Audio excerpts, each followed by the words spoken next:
Hey everyone, welcome back to the garden. We have a bunch of things we want to get done today. We bought a couple of trees. One is a replacement and one is an exciting new addition. I may have talked about it once or twice in a previous video. I didn't think I'd ever be able to get one. It is going to go in front of our fence. If you remember, if you watched my last video, I said something about placing a blue arrow juniper in front of our fence because we have two here on the patio. But the one is really covered in rust badly, and I really don't want to deal with that again. So I was actually able to find something I had wanted for a while because it stays narrow, so we'll show you that. And then we want to get our gem box out from in front of our Rosa Sharon hedge. I think it's just a little too shady there for them, and they've never performed kind of like the Boxwood look that I wanted them to look like there. We're actually going to put them in containers and try to get them to leaf out and maybe not be so leggy. We have some perennials that I bought at work ages ago that we're going to underplant them with. So we're hoping to get all that done today. Oh, and then the tree. So last year we transplanted in the summer during the drought a flamethrower redbud. And despite us providing with additional moisture throughout the season, it did not like being transplanted. So it did not come back this season. So we bought another one of those as well. So come garden with us today and we'll get all these things in the ground.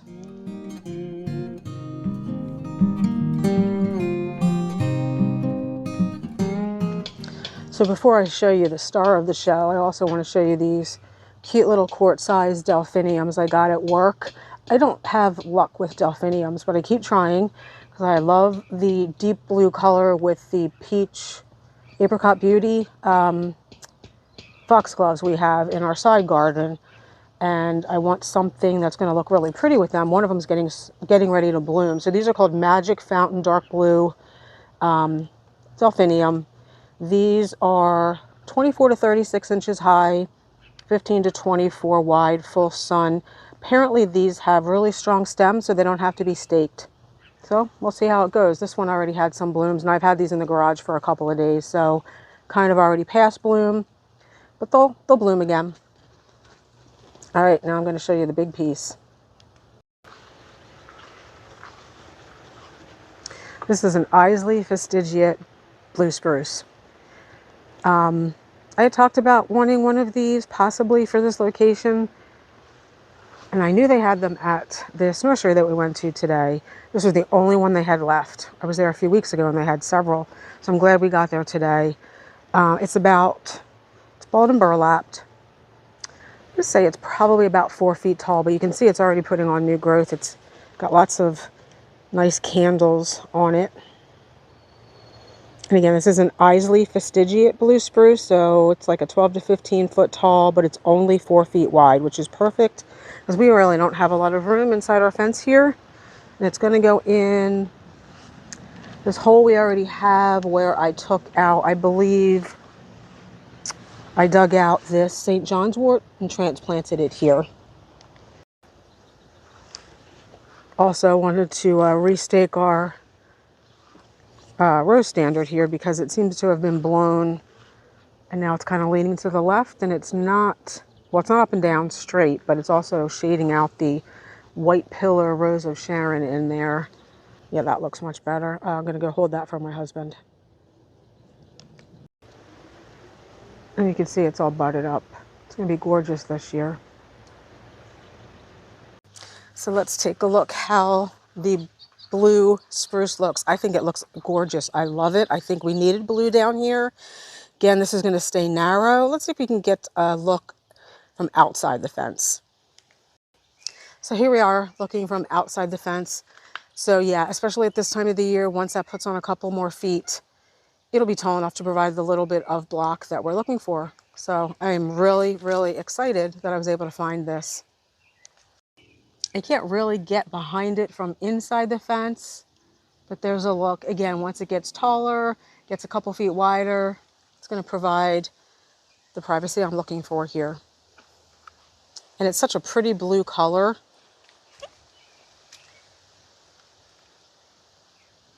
I don't know if that's picking up on camera, but I'm really excited about this.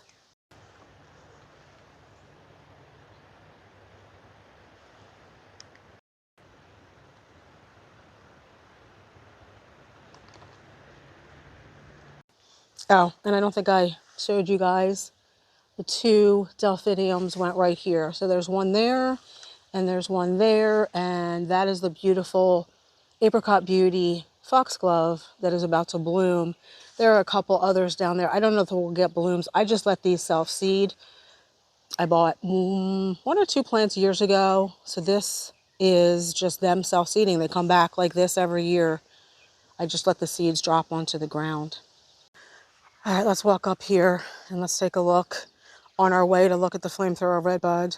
These gorgeous, really mature rhododendrons are getting ready to bloom. They put on such a show. It is such a beautiful display here in May. I mean, they're all budded up. They're just absolutely brilliant.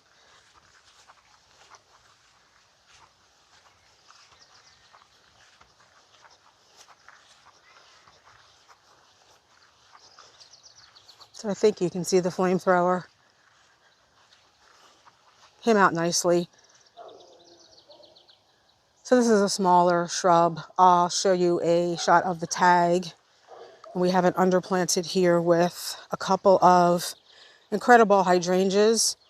These incredible here, these two and that one, those are incredible blush and they're going to come out. So I feel like we need another incredible here, kind of like right where this blush one is, to form a little bit of a hedge. We do have some at work, so I'll have to get one. But I'm excited we were able to get a flamethrower for the incredible price that we got it for too.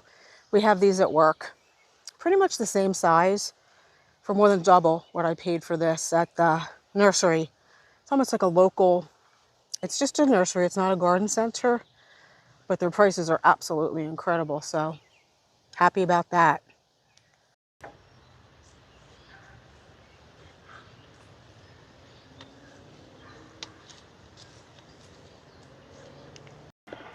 So this is where the 3 gem box are. I think I talked about these before. They're just not doing well. They're not performing very well here. I think they get a little bit too much shade. Even though the sun comes from behind me part of the day, I think for part of the day, the sun is blocked by our Rosa Sharon hedge here. So I feel like you can see down at the bottom how leggy they are. So we're going to try to give them some TLC in containers for this season. They might even spend the winter in the containers, and hopefully they'll fill in a little bit and we can use them elsewhere in the landscape. And this is where the 3 new gen Boxwoods are going to go, because as everybody knows, Boxwoods can take a lot more shade. So they're going to go in our heavy pottery here. This one, the other one over there, that's where the elderberry was. And then we have one other that will not stay on the deck because it's a different color. It's over here. Hopefully it's big enough, this one. I think it might be big enough. I just don't know if it'll be big enough to put some of those perennials in. Did I show you guys those yet?